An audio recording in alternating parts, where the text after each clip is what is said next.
أعوذ بالله من الشيطان الرجيم. بسم الله الرحمن الرحيم. إن جهنم كانت مرصادا للطاغين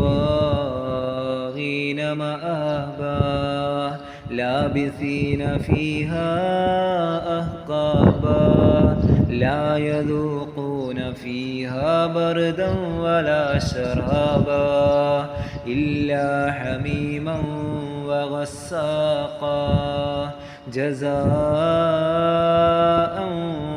وفاقا. അതിരുവിട്ട ധിക്കാരികളെ പതിയിരുന്ന് തേടിപ്പിടിക്കുന്ന സ്ഥലമത്രേ നരകം. അതിലെ കാവൽക്കാരായ മലക്കുകൾ അവിടെ പതിയിരിക്കുന്നുണ്ടാവും. പിന്നോക്കം പോകുന്നവരെയും തിരിഞ്ഞു പോകുന്നവരെയും അത് വിളിച്ചു വരുത്തുക തന്നെ ചെയ്യും. അവരുടെ ഏക സങ്കേതമായ നരകത്തിൽ നിന്ന് അവർക്ക് ഒരിക്കലും രക്ഷയില്ല. കണക്കറ്റ യുഗങ്ങൾ അഥവാ എന്നെന്നും അവരതിൽ തന്നെ കഴിച്ചു കൂട്ടേണ്ടിയിരിക്കുന്നു. അത്യുഗ്രമായ ഉഷ്ണത്തിനും ഒരു ശാന്തിയോ അസഹനീയമായ ദാഹത്തിന് ഒരു ശമനമോ പോലും അവർക്ക് ആസ്വദിക്കാൻ സാധ്യമല്ല.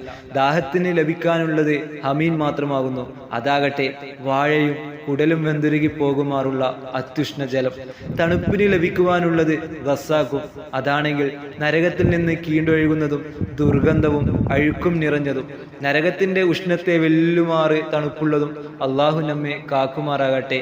അള്ളാഹുവിന്റെ സന്ദേശങ്ങളെയും കൽപ്പനകളെയും ധിക്കരിച്ച് അക്രമികളായി ഭൂമിയിൽ ജീവിതകാലം കഴിച്ചുകൂട്ടിയവർക്ക് പരലോകത്ത് വെച്ച് അവരുടെ ആവിഷ്ടത്തിനും ഇച്ഛക്കും ഘടകവിരുദ്ധമായ ഇത്തരം കടുത്ത ശിക്ഷകൾ നൽകുന്നത് തികച്ചും അനുയോജ്യം തന്നെയാണ് 26-ാം വചനത്തിൽ അള്ളാഹു ചൂണ്ടിക്കാട്ടുന്നത്.